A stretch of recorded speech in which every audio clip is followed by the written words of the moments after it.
आपका व्यवहार आश्चर्यजनक है। उस महिला ने आपके साथ दुर्व्यवहार किया और आपने उसे आशीर्वाद दिया। आप में तो शांति का स्रोत बह रहा है। मैं तो निम्न हूं, ये मेरे गुरु का प्रसाद। कौन है आपके गुरु? शाक्य मुनि बुद्ध।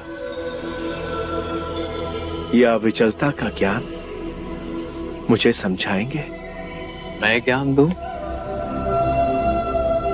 मैं तो अभी भी उनसे ज्ञान प्राप्त कर रहा हूं।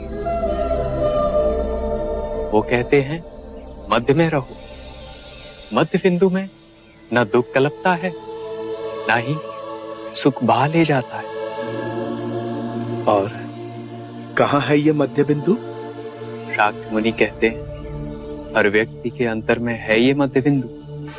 केवल जाग जाओ तो वो सबको प्राप्त है। यही परम ज्ञान का द्वार है। संसार में जो जीव आता है वो उसी परम सत्य का ही रूप है, बस पदार्थ के रूप में प्रकट होता है और अप्रकट हो पदार्थ में ही विलीन हो जाता है।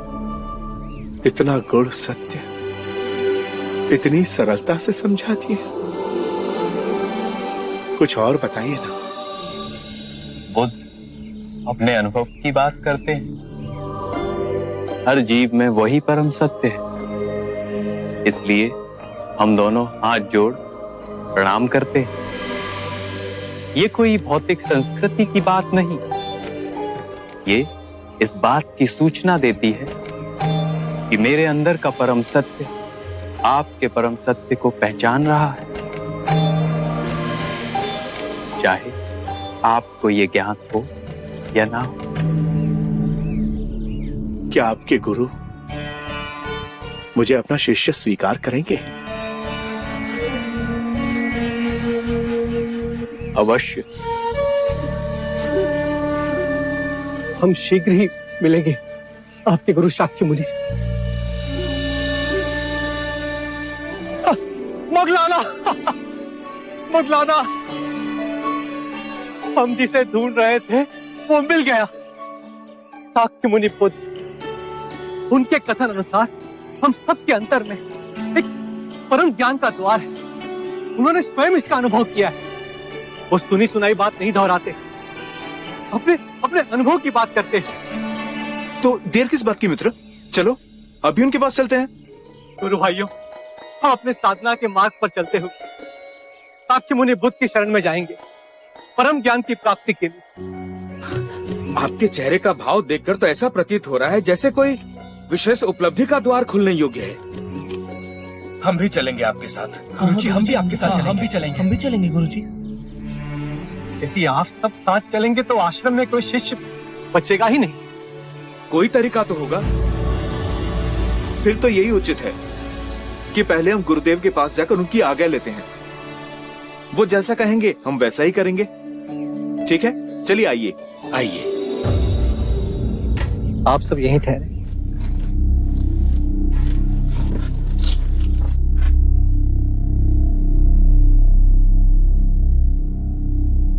प्रणाम गुरुदेव।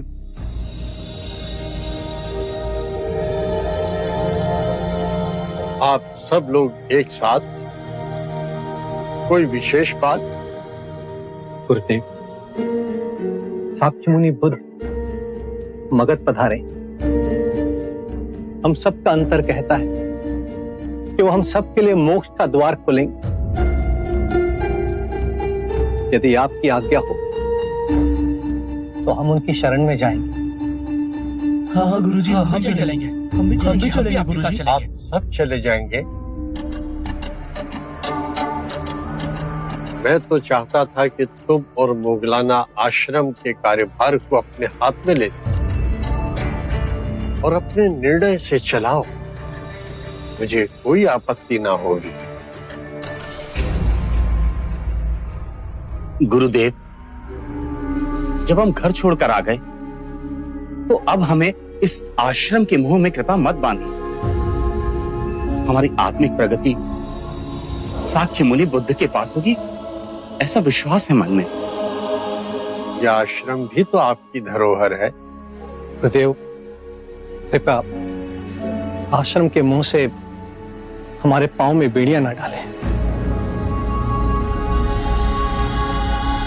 तो फिर ठीक है,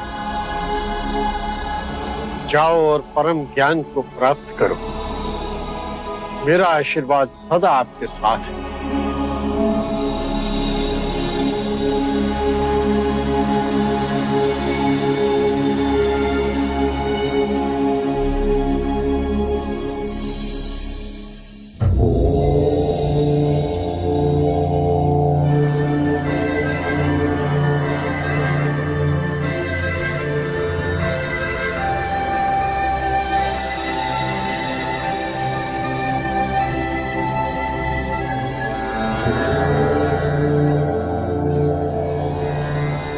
ये सारिपुत्र, ये मोगलाना गुरुदेव संजय के शिष्य हैं।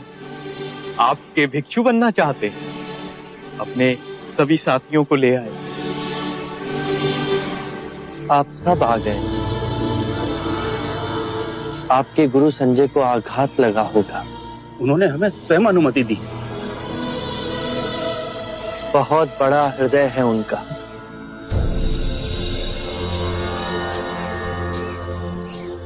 हमें वो अलौकिक दृष्टि नहीं है। अस्ता जी से आपकी सुगंध का समाचार आया। हमें लगा कि आपके चरणों में हमें मुक्ति प्राप्त होगी। आपको देखा तो लगा कि जन्म जन्मों की खोज पूरी हुई। हमें मत ठुकराइए, हम पर कृपा कीजिए। जब आप सबने पहला पग उठा ही लिया है, तो मैं इस मार्ग में आपका संरक्षण अवश्य करूंगा।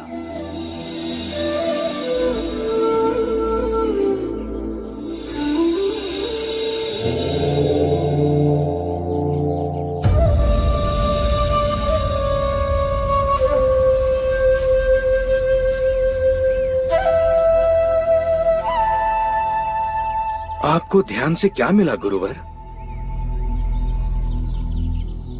कुछ नहीं। क्रोध खोया, उदासी खोई, चिंता खोई, असुरक्षा की भावना खोई, वृद्धावस्था का भय खोया और मृत्यु के दर पर विजय प्राप्त हुई। मेरे भिक्षुओं, मैं अच्छे आचरण को ही सबसे उच्च मानता हूं। यदि जंगल में आग लग जाए तो उसे बढ़ने के लिए वो अपने मार्ग के सभी पौधों और वृक्षों को खाती। जितना ईंधन खाती है, उसकी अग्नि की तीव्रता और व्याग्रता उतनी ही अधिक बढ़ती जाती। उसी प्रकार दुष्ट प्रवृत्तियां, क्रोध, चिंता, लोभ, भय तब तक ही बलवान रहेंगी जब तक हम उसे ईंधन देते रहेंगे। घृणा और लालच की अग्नि तब तक ही प्रज्वलित रहती है जब तक हम उसे संसार की कामनाओं से बांधे रखते हैं।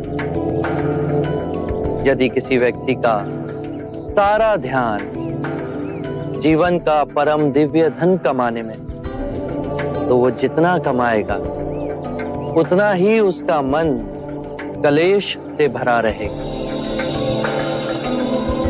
वो कभी संतुष्ट नहीं होगा। उसके प्राणों को हमेशा एक भय बांधे रखेगा। यदि ये धन समाप्त हो गया तो? यदि किसी व्यक्ति ने इन बेड़ियों को ही काट दिया तो ना उसे आने वाले कल की चिंता रहेगी, ना बीते हुए कल का बोझ। वो स्थिर रहेगा, जीवन के हर क्षण को जिएगा, मध्य में ही केंद्रित रहेगा। उसे इसी समय इस सृष्टि का आनंद प्राप्त होगा।